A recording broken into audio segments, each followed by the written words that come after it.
Are facing federal charges in a child smuggling scheme between Ciudad Juarez and El Paso. Yeah, federal prosecutors say the group illegally brought children as young as 5 into the U.S., sometimes using gummy candies laced with marijuana to keep them quiet.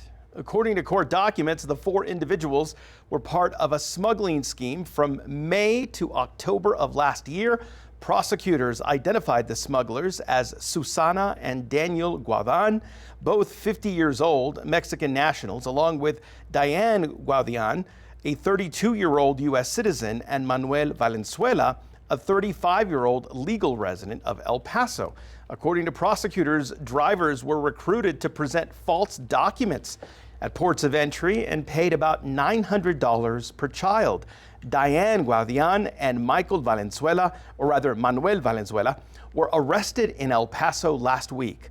Attorney General Pam Bondi talked about the case at a news conference in Florida today.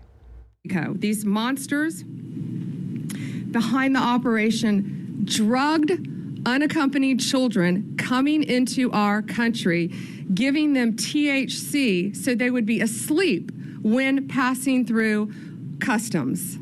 One of the children was overdosed so badly that the child had to go to the hospital. Federal prosecutors called this case a prime example of cartels and smugglers exploiting vulnerable children for profit.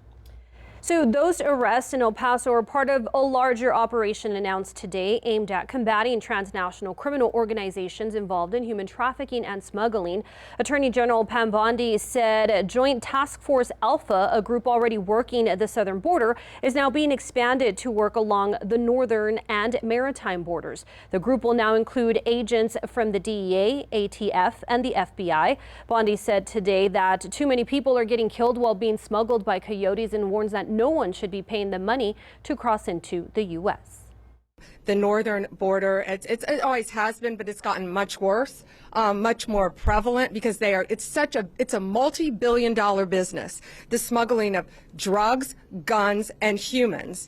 And so they're not going to quit once we secured our southern border. Bondi said the task force has charged 56 suspected smugglers since President Trump took office.